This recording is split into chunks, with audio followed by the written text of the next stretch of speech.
Good morning all of you. स्वागत है आप सभी का एक बार फिर से ऑनलाइन क्लासेस में। हम पढ़ रहे हैं बीए सेकेंड ईयर की ज्योग्राफी, जिसके अंतर्गत हम मानव भूगोल का अध्ययन कर रहे हैं। जैसा कि आपको लाइव क्लास में बताया गया है, आपकी लाइव क्लासेस लग रही है।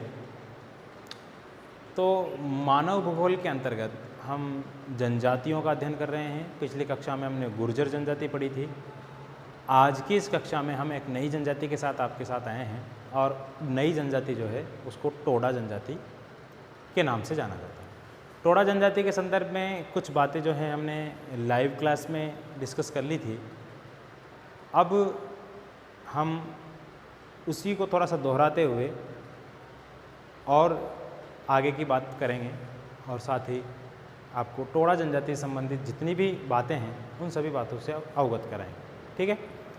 इससे पहले कि आपके जितनी भी जनजातियां हैं उन जनजातियों से संबंधित आपको जो भी कुछ बताया गया है उसमें से अगर कुछ चीज़ समझ नहीं आ रही है तो आप लाइव क्लास में आकर के, जो आपकी एक तरीके से समस्या समाधान क्लास होती है, उसमें हमसे जुड़ करके आप अपने प्रश्नों को पूछ सकते हैं, आप अपने सवालात को रख सकते हैं। आपकी समस्या का निदान जरूर किया जाएगा। ठीक है।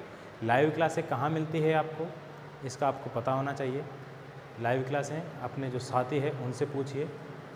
लेकिन मैं आपको बता देता हूँ, हमारा एक चैनल है geography with Rahman. Geography with Rahman करके आप कहाँ सर्च करेंगे? यूट्यूब। यहाँ इस तरीके से आप सर्च करेंगे। सर्च करने पर आपको क्या मिलेगा? सर्च करते ही आपको आइकन मिलेगा एक, उस आइकन पे टैप करना है और जा कर के इस चैनल पे आप क्या देख सकते हैं? लाइव क्लासेस देख सकते हैं। लाइव क्लास होने के बाद भी वो क्लास उसी में अपलोड हो जाती है, तो वो क्लास भी आपको बाद में भी दिखेगी। ठीक है। तो लाइव क्लास, हमारी लाइव क्लास होती है, वो होती है दोपहर 12 बजे से। ठीक है। 12 बजे आप इसमें जुड़ सकते हैं। ठीक है। डेली आपकी इस तरीके की लाइव क्लासें चला करेंगे। चलिए, ये बात होगी। इसके बाद हम देख लेते हैं, आज जो जनजाति पढ़ेंगे उस जनजाति को हम देख लेते हैं। क्या नाम है जनजाति का? जनजाति का नाम है टोडा जनजाति। टोडा जनजाति, जिस तरीके से हमने आपको पिछली वीडियो में बताया था, हम पढ़ेंगे आज टोडा जनजाति। ठीक है। टोडा जनजाति के बारे में पढ़ेंगे। टोडा जनजाति जो है तमिलनाडु में पाई जाती है, मुख्यतः तमिलनाडु। ठीक है। वैसे 3 राज्य हैं, तीनों राज्यों की सीमा पे, यानी कि नीलगिरी पर्वत जो माला है, नीलगिरी पर्वतमाला, उस नीलगिरी पर्वतमाला पे यह जनजाति पाई जाती है। देखिए, इसकी पहले हम लोकेशन देख लेते हैं। लोकेशन के लिए हम आपको केवल लिखाएंगे नहीं, कहीं बताएंगे नहीं, आपकी इमेजिनेशन बढ़ाने के लिए हम ये लोकेशन बता रहे हैं। देखिए, ये इस तरीके से भारत का ये दक्षिणी भाग है, ये वाला। ठीक है। ये थोड़ा सा यहाँ से गलत हो गया। ये भारत का क्या है? दक्षिणी भाग। ठीक है। इस तरीके से ऊपर जा कर के इधर है ये।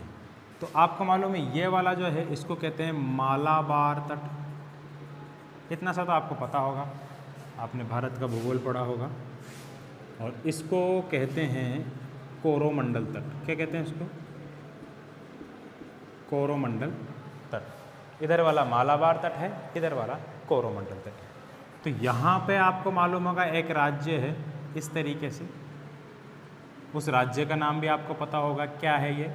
भारत का सबसे शिक्षित राज्य केरल। ठीक है। इसी तरीके से एक राज्य इधर भी है, इसको भी आप जानते होंगे। क्या कहते हैं इसको? तमिलनाडु। तमिलनाडु। ठीक है। इसको भी आप अच्छी तरीके से जानते होंगे। इसी तरीके से एक राज्य यहाँ पे फिर पाया जाता है, ऐसा फिर आगे जा कर के इधर आ जाता है।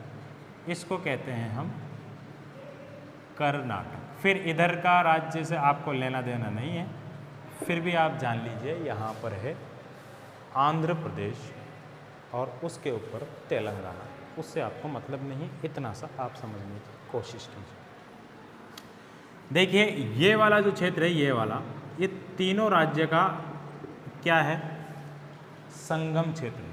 और इन तीनों राज्य के संगम क्षेत्र पर इस तरीके से क्या पाई जाती है, एक पहाड़ी पाई जाती है, एक पर्वत श्रृंखला पाई जाती है, जिसको हम क्या कहते हैं, नीलगिरी पर्वत श्रृंखला। नीलगिरी, गिरी में मात्रा आएगी छोटी, क्योंकि गिरी कहते हैं पर्वत को, नील कहते हैं नीले पर्वत को। यहाँ पे एक मौसम में इस पहाड़ी पर ऐसी वनस्पति पाई जाती है जो नीले फूल उसमें खिला करते हैं, तो ये पूरी पहाड़ी नीली दिखाई देती है, इसलिए इस पहाड़ी का नाम नीलगिरी पर्वत पड़ा। इस पहाड़ी में सर्वाधिक मात्रा में कॉफ़ी का उत्पादन भारत में किया जाता है। ठीक है, भारत में जितनी भी कॉफ़ी उत्पादित की जाती है नीलगिरी की पहाड़ियों में, कर्नाटक राज्य में उत्पादित की जाती है। कर्नाटक कहवा के उत्पादन में भारत में पहला स्थान रखता है। चलिए, इतनी बातें आपको याद हो। तो नीलगिरी की पहाड़ियों में यह जनजाति पाई जाती है। नीलगिरी की पहाड़ियों में यह जनजाति पाई जाती है, इतना लिख दोगे आप। राज्यों के नाम लिख दोगे, तमिलनाडु, केरल और कर्नाटक। मुख्यतः तमिलनाडु, क्योंकि देखिए तमिलनाडु का ज़्यादा भाग इसमें शामिल है। तो देखिए यह जनजाति यहाँ पे पाई जाती है दक्षिण भारत में, और यहाँ पे कुछ जनजातियाँ और हैं, जैसे बडागा, एक जनजाति है बडागा, एक जनजाति है इरुला, एक जनजाति है कुरुम्बा। ये 3-4 जनजातियाँ हैं। ये तीनों चारों जनजातियाँ जो है इनके पीछे पड़ी हुई है, टोडा जनजाति के पीछे। यानी कि जनजातियाँ जो होती है ये आपस में, ये एक दूसरे के ग्रुप होते हैं एक तरीके के, तो ये ग्रुप आपस में लड़ते झगड़ते रहते हैं। इस वजह से ये तीनों चारों जनजातियाँ मिल करके इनको परेशान करती रहती है। वर्तमान में इन लोगों की संख्या कितनी है, 2000 के समथिंग। ठीक है, 2000 के आसपास इन लोगों की जनसंख्या है भारत में। ठीक, ये जनजाति कहाँ पाई जाती है, आपके दक्षिणी भारत में। चलिए, इनकी लोकेशन हमने देख ली, कहाँ पे ये लोग रहते हैं। अब देख लेते हैं इस जनजाति की कुछ विशेषताएं, शारीरिक विशेषताएं। तो शारीरिक विशेषताओं के अंतर्गत ये लंबे चौड़े शरीर वाले होते हैं, लंबे चौड़े शरीर होते हैं। शरीर इनका सुंदर होता है, सुगठित होता है। नाक इनकी लंबी चपटी होती है। चेहरा इनका उभरा हुआ होता है, अच्छा होता है, यानी कि देखने लायक होते हैं लोग, अच्छे खूबसूरत होते हैं। साथ ही साथ काले नहीं होते, ठीक है ना, काली जनजाति नहीं है ये, हल्की सफ़ेद जनजाति है, ठीक है ना, बहुत ज़्यादा काली नहीं है, हल्की सफ़ेद, यानी कि खूबसूरत, सांवलापन खूबसूरत होता है। एक सांवली सी लड़की, एक बावली सी लड़की। मैंने आपको एक कविता सुनाई थी, अगर आपको याद आ रही है तो सांवलेपन में भी बहुत सुंदरता पाई जाती है। जबड़ा इनका जो है आगे निकला हुआ होता है। ये सारी विशेषताएं इनकी शारीरिक संगठन से संबंधित है। ठीक है, चलिए अब हम कुछ और बातें देख लेते हैं इनके बारे में। भोजन वगैरह देख लेते हैं, खाते पीते क्या है। इंसान को जीने के लिए खाना पड़ता है, खाने के लिए दौड़ना पड़ता है उसको। तो ये लोग जो है मांसाहारी नहीं होकर के कैसे होते हैं, शाकाहारी। पहली जनजाति हमको मिली है जो शाकाहारी है, लेकिन ये पूर्ण रूप से शाकाहारी नहीं है। ठीक है, इनका मुख्य भोजन है दूध, दही और दूध से बने हुए अन्य प्रोडक्ट। ठीक है, अन्य उत्पाद। साथ ही साथ ये लोग जो है मोटे अनाज, जो आदि को भी खाने में इस्तेमाल करते हैं। कंदमूल आदि भी ये लोग जो है खाते हैं, यानी कि पहाड़ों में रहते हैं, पहाड़ों में जो वृक्षों में कंदमूल, फल फूल जो भी मिलता है इनको, वो खाते हैं। साथ ही साथ शाकाहारी, यानी कि सब्जियां उगाकर खाते हैं ये। ठीक है ना, सब्जियों में आलू, शाक सब्जियां जितनी भी होती है उन सभी सब्जियों को ये उगाना जानते हैं, खाना जानते हैं। ठीक है, चलिए इतनी बात होगी। अब इतनी बात होगी तो 2-4 बातें और देख लेते हैं। और बातें क्या हैं, इसके अलावा ये लोग मांस का सेवन भी करते हैं, लेकिन कब करते हैं, त्योहारों पर। कब करते हैं, त्योहारों पर। या इनके जब देवी देवता जो होते हैं इनके, उन देवी देवताओं को खुश करने के लिए, उनको राजी करने के लिए जब पशु बलि दी जाती है तो पशु बलि जब दी जाती है तब ये लोग जो है मांस का सेवन भी करते हैं। पशु बलि में मुख्यतः ये बलि देते हैं भैंस की, ठीक है, भैंस और भैंस की जो संतानें होती हैं उनकी ये बलि देते हैं, क्योंकि इनकी संस्कृति में सबसे ऊंचा दर्जा है भैंस का, ठीक है। ये भैंस पालक जनजाति है मुख्य। अगर कोई प्रश्न पूछे भारत की भैंस पालक जनजाति कौन सी है, टोडा, ठीक है। सबसे ज़्यादा भैंस ये लोग पालते हैं, ठीक है। इतनी बातें याद होगी।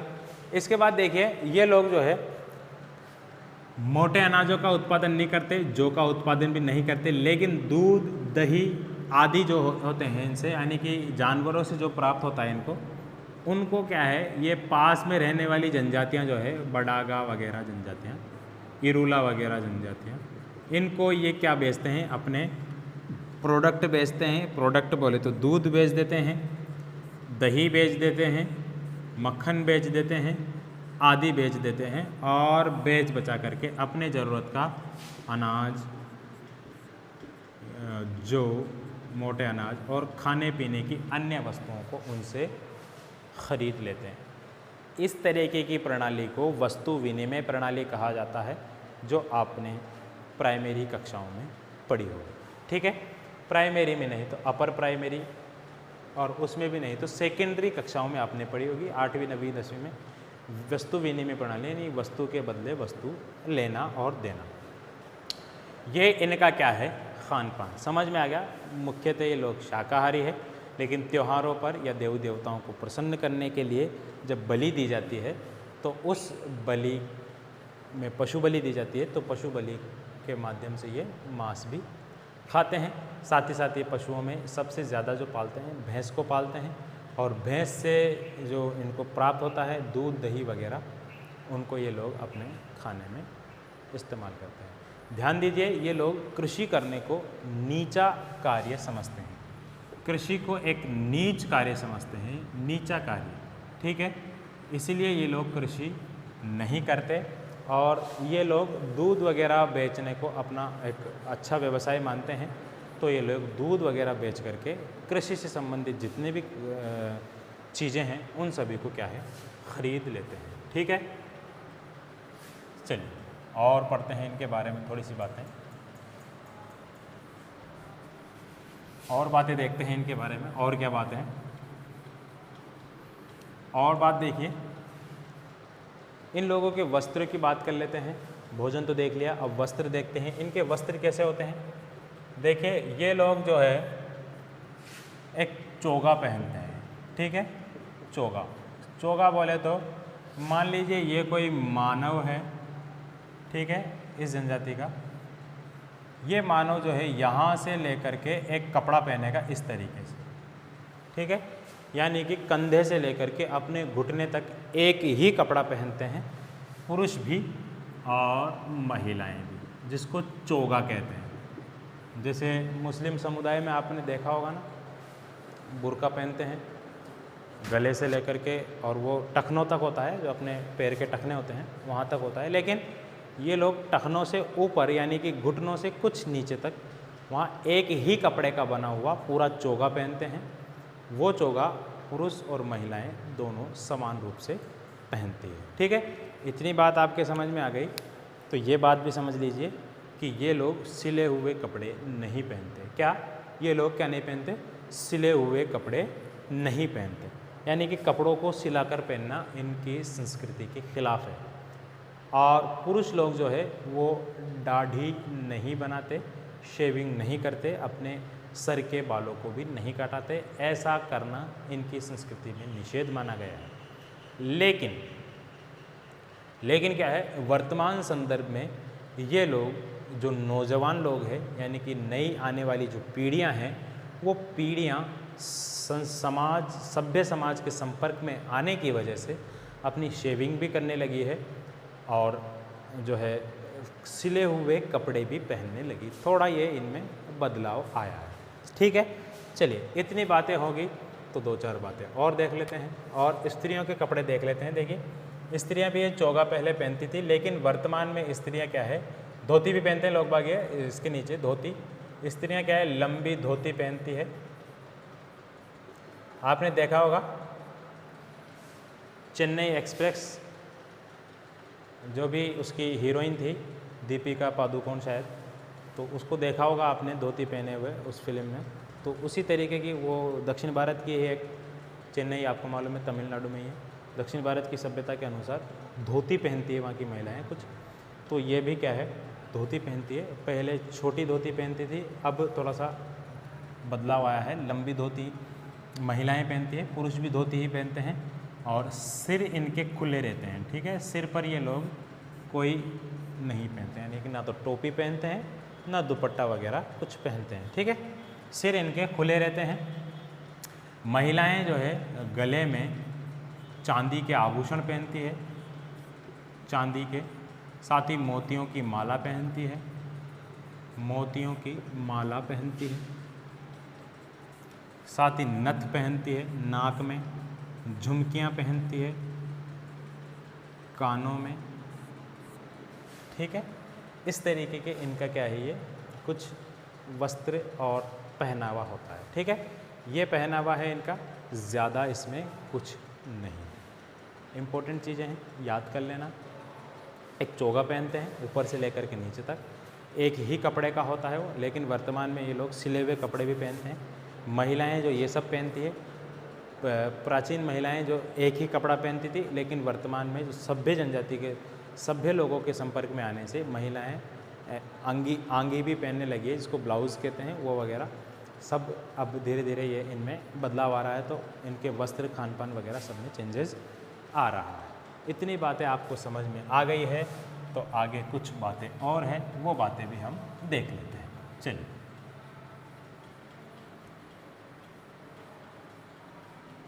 देखिए, ये लोग जो है नीलगिरी पर्वतमाला और उस वाले क्षेत्र को अपना खुद का क्षेत्र मानते हैं, यानी कि अपने पूर्वजों की ज़मीन मानते हैं। तो ये लोग वहाँ से हटना नहीं चाहते। इस बात का प्रमाण इससे लगता है हमको, सरकार से भी कई बार इनकी जो है झड़प हुई है, यानी कि सरकारी कुछ कारखाने वगैरह उनमें लगाने की कोशिश करती है। जिस तरीके से नक्सलवाद है, आपका जो दंडकारण्य क्षेत्र, जो छोटा नागपुर के पठार के आसपास नक्सली प्रभावित क्षेत्र है, तो वहाँ भी ऐसा ही है। वहाँ की कुछ जनजातियाँ हैं जो आदिम जनजातियाँ हैं, जंगलों में रहती हैं। तो वहाँ क्या है, खनिजों की अपार संभावनाएं हैं, अपार मात्रा में खनिज मिलता है। तो सरकार ने वहाँ खनन कार्य शुरू कर दिया, पेड़ों की कटाई शुरू कर दी, उद्योग धंधों को, उद्योग फैक्ट्रियों को लगाने की इजाज़त दे दी। इस वजह से वहाँ की जनजातियाँ प्रभावित होती है, और वो जनजातियाँ सरकार के विरोध में वहाँ आने वाले जाने वाले लोगों को जो है नुकसान पहुँचाती रहती है, क्योंकि सरकार ने उनको नुकसान पहुँचाया है। और इस तरीके के लोगों को हम नक्सली कहते हैं। और अक्सर भारत में हजारों जो पुलिसकर्मी हैं वो हर साल वहाँ पर शहीद हो जाते हैं नक्सली हमले में, और कई सारे नक्सली भी उसमें अपनी जान गंवा देते हैं अपनी संस्कृति की रक्षा करने के लिए। तो सरकार को इनके लिए आवश्यक कदम उठाने चाहिए, लेकिन सरकार इस तरीके से कदम उठाती है, उस तरीके से ये मानते नहीं। इसी तरीके की बातें यहाँ पर है, ये लोग भी जो है अपनी ज़मीन को छोड़ने के लिए तैयार नहीं है, अपनी संस्कृति को छोड़ने के लिए तैयार नहीं है। सरकार ने इनके लिए काफ़ी सारे प्रोग्राम्स चलाए हुए हैं स्कूली शिक्षा संदर्भ में, और इनको कई चीज़ों में आरक्षण दे करके, लेकिन इनको सरकारी नौकरियां, वन है तो जंगल में नौकरी करना इनको रास नहीं आता, कृषि करना भी इनको रास नहीं आता। इनका जो आदिम धंधा है पशुपालन करना, पशु चराना, दूध वगैरह का, वही इनको रास आता है। तो इस बात का उदाहरण इससे मिलता है कि यहाँ पर क्या है, सेना का एक अधिवेशन चलाया गया था एक बार नीलगिरी के पर्वत पर। सेना कई समय तक रुकी थी, तो सेना ने वहाँ पर रुकने के लिए टोडा के जो मुखिया होते हैं, टोडा समुदाय के जो मुखिया होते हैं, उस मुखिया को वहाँ पर रुकने का लगान दिया था। क्या दिया था? टैक्स दिया था। इस बात का प्रमाण इससे मिलता है कि ये इन लोगों की ज़मीन है जिस पर सरकार का भी अधिकार नहीं है। सरकारी जो सेना है उसने भी यहाँ रुकने के लिए टोडा मुखिया को क्या दिया था भाई? लगान दिया था। अब देख लेते हैं इनकी कुछ इम्पोर्टेंट और बातें हैं। वो बातें क्या है जो सामाजिक व्यवस्था के अंतर्गत आएगी। उसमें एक इम्पोर्टेंट बात यह है कि यहाँ की जो विवाह की जो पद्धति है उसमें जो है एक सिस्टम है, यानी कि एक ही परिवार के कई सदस्यों की एक ही पत्नी होती है। बात समझ में आ रही होगी आपके, यानी कि एक ही परिवार के कई सदस्यों की एक ही पत्नी होती है, यानी इसको कहते हैं बहुपत्नी नहीं कहते, इसको कहते हैं सम्मिलित पत्नी प्रथा। यानी कि अगर किसी के पत्नी है कोई, तो वही पत्नी उसके भाई की भी पत्नी हो सकती है, छोटे वाले की, बड़े वाले की भी पत्नी वही हो सकती है। ठीक है, यानी कि एक आदमी के एक औरत के कई सारे पति हो सकते हैं। ठीक है, इस तरीके की व्यवस्था है। ये व्यवस्था इसलिए है क्योंकि इस जनजाति में पुरुषों की संख्या महिलाओं की संख्या से बहुत ज़्यादा है। ठीक है ना, पुरुषों की संख्या महिलाओं की संख्या से यहाँ पर ज़्यादा है, इसलिए ये व्यवस्था है। यानी कि एक ही औरत के कई पति हो सकते हैं। ठीक है, सम्मिलित पत्नी यानी कि कई सारों की एक ही पत्नी होती है। ठीक है, ये इनमें जो है प्रचलन है। साथ ही साथ इनका घर देख लेते हैं अब। ये इनकी सामाजिक व्यवस्था है। सामाजिक व्यवस्था के अंतर्गत एक बात और है कि ये लोग जो है, ये तो पत्नी वाली बात होगी, ये लोग जो है कोई अगर इंसान मर जाता है, कोई इंसान अगर मर जाता है तो मरने के बाद उसकी हैसियत के मुताबिक, उसकी जितनी हैसियत होती है उस हैसियत के मुताबिक क्या दी जाती है, पशुओं की बलि दी जाती है, पशु बलि, उसको राजी करने के लिए, यानी कि उसके आत्मा को शांति प्रदान करने के लिए कह सकते हैं। यानी कि जब कोई मृतक मर जाता है तो मृतक की हैसियत के अनुसार, अगर वो छोटे कुल से है तो कम और बड़े कुल से है तो ज़्यादा पशुओं की बलि दी जाती है, और पशुओं की बलि देने के बाद उसके मांस का ये भक्षण करते हैं। ठीक है, सामान्यतः पुरुष लोगों का कार्य यह होता है कि पुरुष लोग ही पशुओं का दूध वगैरह का सारा सिस्टम देखते हैं। वो पशुओं का दूध वही दोहते हैं और वही जो है बेच के आते हैं। दूध दही का रखवाले वही होते हैं। ठीक है, इसके अलावा एक बात है, इनका जो घर होता है वो घर ऐसा होता है, यानी कि एक ही चद्दर का बना होता है, जिसका छत और दीवारें, ये दीवारें इसको दीवारें बोलते हैं, और ये छत, ये एक ही चद्दर की बनी हुई होती है। इसके पीछे भी एक चद्दर लगा दिया जाता है, आगे भी एक चद्दर लगा दिया जाता है, और आगे केवल एक जो है दरवाज़ा रखा जाता है जिसके अंदर होकर ये प्रवेश करते हैं। ठीक है, इग्लू जिस तरीके का होता है उसी तरीके का इनका घर होता है, लेकिन इनका घर इग्लू की तरह बर्फ़ से नहीं बना होता, लकड़ियों से बना हुआ होता है। ठीक है, गोबर वगैरह से भी इसको लीप देते हैं। इसमें जो है कई तरीके के चित्र बना देते हैं, भैंस के सींग, भैंस का चित्र वगैरह ये बना देते हैं, क्योंकि इनकी संस्कृति में भैंस बहुत ज़्यादा महत्वपूर्ण पशु है। ठीक है, भैंसों का महत्व इनकी जो इसमें ज़्यादा है। ठीक, ये बात आपको समझ में आती है। तो देखिए, ये जो इनका घर होता है, इनके घर को नाम दिया गया है अर्श। अर्श क्या नाम दिया गया है? अर्श। अर्श तो कहते हैं आसमान को, कहने ज़मीन आसमान का अंतर है। अर्श कहते हैं आसमान को, फर्श कहते हैं ज़मीन को। तो इनकी जो फर्श है वो सपाट होती है। ठीक है, सपाट फर्श होती है, और उसके ऊपर एक ही चद्दर का सारा मामला होता है, ये जिसकी दीवारें भी उसी की होती है, छत भी उसी की होती है। इसमें रोशनदान, रोशनी की कोई व्यवस्था नहीं होती, यानी कि इसमें कोई ये जो है छेद वगैरह नहीं करते ताकि प्रकाश बाहर से अंदर आ सके। एक छोटा सा 1 मीटर का लगभग इनका क्या होता है, दरवाज़ा होता है, जिसके अंदर ये रेंग करके घुटनों के बल, पेट के बल अंदर की तरफ जाते हैं। ठीक है, इतनी बात समझ में आ गई। अर्श, तो अर्श के बाद एक छोटा सा और बनाते हैं, ये क्या, जिसमें ये जो लोग होते हैं पुरुष लोग, वो पुरुष लोगों में से एक लोग जो है यहाँ पर दूध दही जितना भी होता है पशुओं का, उन सभी का सिस्टम इस पास वाले घर में होता है। इस घर को ये कहते हैं दुग्ध मंदिर। क्या बोलते हैं?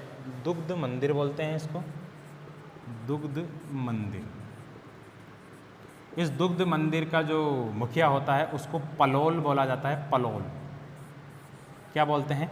पलोल। ये पलोल को ब्रह्मचार्य का जीवन व्यतीत करना पड़ता है और पलोल जो होता है इन सभी में देवीय शक्ति प्राप्त करने वाला होता है, यानी कि इसको देवीय शक्ति प्राप्त होती है और इसका समाज में बहुत बड़ा स्थान होता है और ये जो है इन सभी में बड़ा माना जाता है। इससे पूछ करके ही काम करते हैं, इसको जो है नाराज़ नहीं करते पलोल को। ठीक है, एक शब्द याद रखना पलोल, दूसरा शब्द है इसमें अर्स। ये दो शब्दों को आप याद करना, बाकी इसमें याद करने लायक कुछ चीज़ नहीं है। इस जनजाति के दो वर्ग होते हैं, उन दोनों वर्गों को भी आप याद कर लेना। एक वर्ग का होता है थर्रारोल वर्ग और एक होता है टिथेती वर्ग, टिथेती ऑल। ये दो वर्ग इनमें पाए जाते हैं, 1 नंबर 2 नंबर। थर्रारोल को उच्च और इसको निम्न, ये दो वर्ग होते हैं, दोनों वर्ग इसमें पाए जाते हैं। ये आपकी टोडा जनजाति थी। टोडा जनजाति कहाँ पाई जाती है? तमिलनाडु, कर्नाटक और केरल वाले क्षेत्र में। क्या करती है? दूध और दूध से संबंधित जितना भी व्यापार है, शाकाहारी होती है, चोगा पहनती है लंबा लंबा। महिलाएं जो है चोगा ही पहनती है, चोली वगैरह भी पहन लेती है। इसके अलावा नथ वगैरह और गले में चांदी के आभूषण, ये सब इनका जो है पहनावा है। और इसके अलावा बात करते हैं तो इनके खान पान की, तो ये लोग जो है दूध, दही और इससे बने हुए प्रोडक्ट को खाते हैं। कंदमूल वगैरह, फल फूल वगैरह जो है ये सब लोग खाते हैं। पुरुषों का मुख्य कार्य यही है, यानी कि दूध वगैरह इकट्ठा करना, ये पुरुषों का मुख्य कार्य है। महिलाएं जो है अन्य कार्यों को देखती है। बहुपत्नी विवाह नहीं कहते हैं इसको, सम्मिलित पत्नी विवाह कहते हैं। ठीक है, बहुपत्नी विवाह में तो एक आदमी के कई पत्नियां होती है, इसमें एक पत्नी के कई पति होते हैं। इस तरीके की ये प्रथा है यहाँ पर। ठीक है, इसके अलावा ज़्यादा कुछ इसमें है नहीं। पलोल दुग्ध मंदिर होता है, इनके घर के पास एक दूसरा घर बना दिया जाता है छोटा, जिसमें से दूध वगैरह का सामान का रख रखाव की जो है जिम्मेदारी होती है।